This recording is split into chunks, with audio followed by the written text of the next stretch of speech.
আমাদের অনেকের জীবনে প্রেম আসে, কিন্তু ভালোবাসা সবার প্রতি হয়তো বা থাকে না, রাইট যেটা আমরা এই গল্পের মাধ্যমেও দেখেছি, রাইট একটা জায়গায় বলেছেন। তো এই যে ফার্স্ট লাভ, প্রথম কারোর প্রতি ভালোবাসা বা ভালো লাগা, সেটার অনুভূতি তো অন্যরকম। কিন্তু আপনার কাছে যদি জানতে চাই, আপনি প্রেমটাকে কিভাবে দেখেন, আর ভালোবাসার মিনিংটা আসলে আপনার কাছে কি? প্রেম ভালোবাসা তো আমরা সবসময় এক করে ফেলি, কিন্তু প্রেম আর ভালোবাসার মধ্যে পার্থক্য আছে। প্রেম ইজ ভেরি শর্ট লিভড, আর ভালোবাসা হচ্ছে চিরকাল। প্রেম কেন শর্ট লিভড একটা উদাহরণ দিয়ে বলি। প্রত্যেকটা নিউলি ম্যারিড কাপল দেখবেন বিয়ের পরে একটু প্রবলেম ফেস করে। ওই জায়গাটা হচ্ছে গিয়ে যখন প্রেম থেকে ভালোবাসায় পরিণত হচ্ছে। প্রেম হচ্ছে আপনি রেডি হয়ে সবচেয়ে সুন্দর অবস্থানে, সবচেয়ে সুন্দরভাবে আপনার প্রেমিকার সঙ্গে দেখা করতে যাচ্ছেন, বা আপনার প্রেমিকা আপনার সঙ্গে দেখা করতে আসছে। আর ভালোবাসা হচ্ছে সকালে ঘুম থেকে উঠতেছেন আপনার সর্বোচ্চ খারাপ অবস্থায়, মুখ থেকে ব্যাড ব্রেথ আসতেছে, ওই অবস্থানে একটা মানুষকে পছন্দ করা। এটা হচ্ছে আমার কাছে প্রেম আর ভালোবাসার ডিফারেন্স।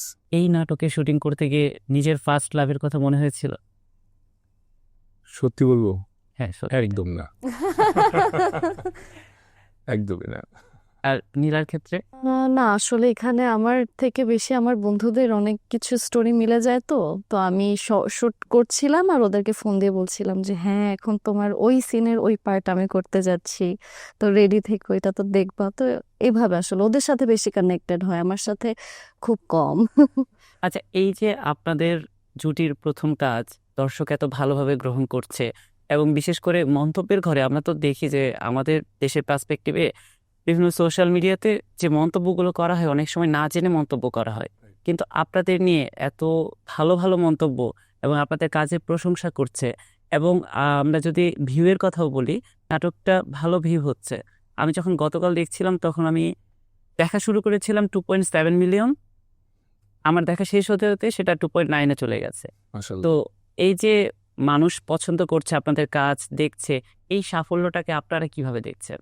আমার মতে আসলে এখন আমরা খুব শর্ট রিলস দেখে এখন নিজেদের হচ্ছে গিয়ে যে অ্যাটেনশনটা সেটা ধরে রাখার ট্রাই করি। এতে কি হচ্ছে, আমাদের যে বড় বড় অ্যাকচুয়ালি ভালো ভালো যে কাজগুলো, এগুলো আসলে আগের মতো মানুষ আসছে না, দেখছে না। তো আমাদের ওই চিন্তাধারা থেকে এমন কিছু একটা করার প্ল্যান ছিল, যেটা আসলে মানুষ মানে দেখা শুরু করলে আর শেষ করতে পারবে না, মানে শেষ পর্যন্ত দেখতে বাধ্য হবে।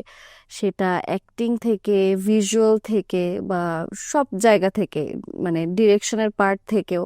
তো আমার কাছে মনে হয় যে আমি এটাকে সাকসেসই ধরবো, কারণ কোয়ালিটিফুল কন্টেন্ট যদি কেউ করে থাকে তাহলে সেটার অ্যাপ্রিসিয়েশন দেওয়াটাই সব থেকে বেশি ইম্পর্টেন্ট। যেহেতু এখন আমরা খুব বেশি কোয়ালিটিফুল কন্টেন্ট কিন্তু ফেসবুকে বা যে কোনো সোশ্যাল সাইটে গেলে খুব বেশি একটা দেখতে পাই না। তো আমি বলবো যে এটা ভিজুয়ালি দেখতে খুব সুন্দর, দেখলে আসলে চোখের শান্তি যেটা সেটাও ভালো লাগে। তো যেহেতু একটা কোয়ালিটিফুল কন্টেন্ট ইন্ডাস্ট্রিতে এসেছে, সো ওইটা আসলে আমরা করছি বা অন্য যারাই করছে, এটা আসলে অ্যাপ্রিসিয়েট করারই জিনিস।